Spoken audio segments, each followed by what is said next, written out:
बातमी आहे रवी राणाच्या संदर्भातली। रवी राणा यांनी आगामी लोकसभा निवडणुकीच्या पार्श्वभूमीवरती देवेंद्र फडणवीसांची भेट घेतलेली आहे। या भेटीमध्ये काही सकारात्मक चर्चा झाल्या संदर्भात ते बोललेले आहेत। लवकरच एक मोठा निर्णय आम्ही घेऊ अशी सूचक प्रतिक्रिया रवी राणांनी दिलेली आहे। त्यामुळे राजकीय वर्तुळात चर्चांना उधाण आलेलं आहे।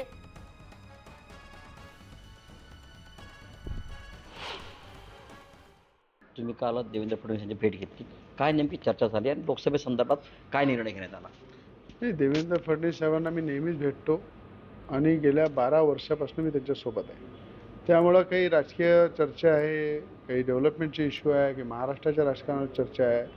लोकसभा समोर आहे, लोकसभेच्या इंडियाच्या माध्यमातून अनेक चर्चा झाल्या आणि युवासेना पार्टीची आता लवकरच आम्ही कोर कमिटीची बैठक घेणार आहे।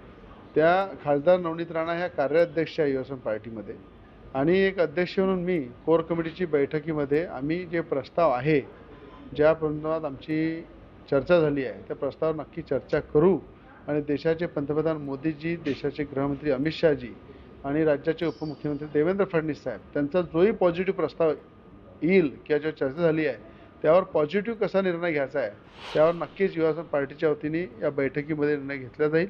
आणि कार्याध्यक्ष खासदार नवनीत राणा असल्यामुळं पक्षाच्या सगळ्यांचं मत घेऊन आम्ही त्यावर अंतिम निर्णय घेऊ।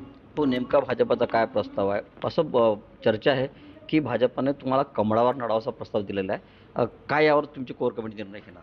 पण गेल्या 10-12 वर्षापासून मी भाजपसोबत आहे। आमच्या पक्षाचा पूर्ण एनडीएमध्ये पाठिंबा आहे। देशाचे पंतप्रधान मोदीजी, देशाचे गृहमंत्री अमित शाह साहेब, उपमुख्यमंत्री देवेंद्र फडणवीस साहेब यांचा जो प्रस्ताव येईल नक्कीच तो आमच्या युवासेना पार्टीच्या कोर कमिटीसमोर ठेवून त्याच्यावर पॉझिटिव्ह आम्ही निर्णय घेऊ। पुढे सागरचा संजय शेंडे, न्यूज 18 लोकमत, अमरावती। माझ्यासोबत अमरावती जिल्ह्याचा खासदार नवनीत राणा आहे। मॅडम, मला सांगा, काल देवेंद्र फडणवीस यांच्याशी रवी भाऊंनी अमरावतीच्या लोकसभेच्या जागेसंदर्भात निर्णय घेतलेला आहे, चर्चा केलेली आहे, काय नेमकी चर्चा झाली असावी? तुम्हाला भाजपकडून काय प्रस्ताव आहे?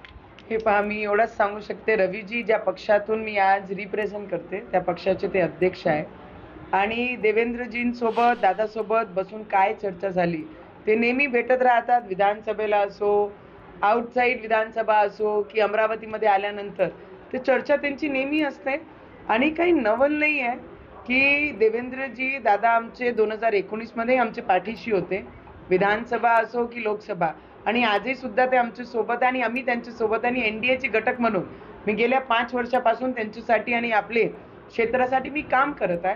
तर खूप सारे चर्चा होत राहते आणि खूप सारे चर्चावर जे येणाऱ्या भविष्यामध्ये जेही होईल, आमचे युवा स्वाभिमानचे अध्यक्ष रवीजी आणि आमचे युवा स्वाभिमानचे कोर कमिटी आणि पदाधिकाऱ्यांसोबत चर्चा करूनच पुढे जेही होणार आहे ते होणारच।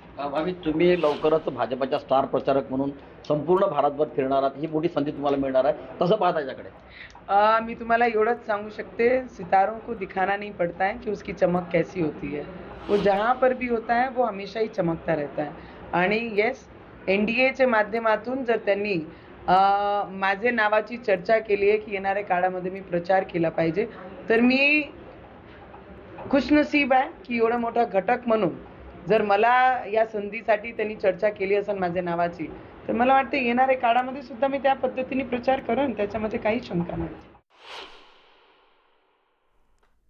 पुढची बातमी आपण पाहतो आहोत बारामतीतनं। बारामतीतली निवडणूक तिरंगी होण्याची शक्यता वर्तवली जाते आहे, मात्र लोकसभा निवडणुकीच्या आधीच ताई आणि दादांमध्ये शाब्दिक युद्ध रंगलेलं पाहायला मिळालं। अजित पवारांनी बारामतीकरांना भावनिक आवाहन करत घड्याळाला मत देण्याचं आवाहन केलं, तर सुप्रिया सुळेंना टोला लगावलाय, तर दुसरीकडे सुप्रियाताईंनी अजितदादांना जोरदार प्रत्युत्तर दिले।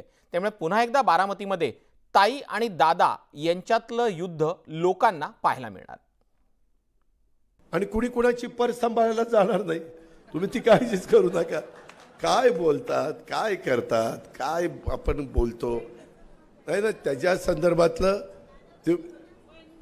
तुम्ही मी बरोबर करतो, तुम्ही फक्त घड्याळाचं बटन दाबा, बाकीचं मी त्यांच्यावर टीका केलेलीच नाहीये। मी आमच्या अंतर्गत खासदारांचं स्टेटमेंट केलंय। अनेक खासदार जेव्हा आम्ही एकत्र दिल्लीत बसतो, अनेक चर्चा होतात, त्याच्यातून मी एक भाषण 1 महिन्यापूर्वी केलं होतं, त्याचा ह्याच्याशी काय संबंध मला नाही माहिती। सत्ताधारी पक्षाच्या विचाराचा खासदार निवडून गेला तर कामं निश्चितपणे होतात.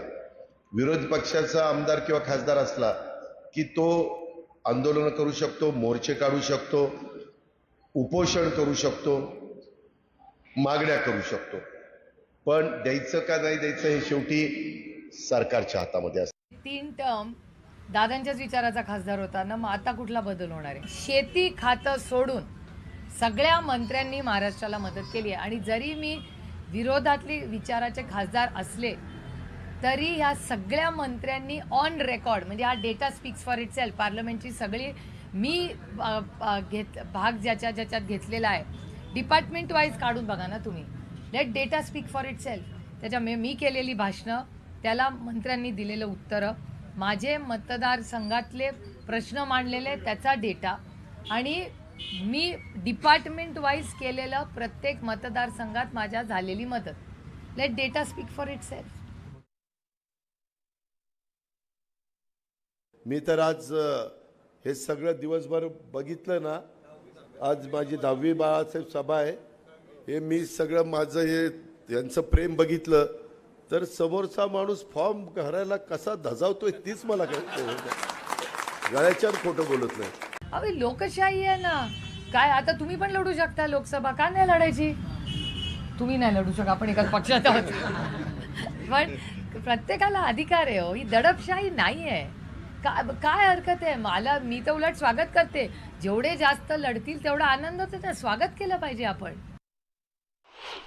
बारामतीच्या नीरा गावसमध्ये अजित पवारांनी केलेल्या एका विधानानं मोठा वाद निर्माण झालेला आहे.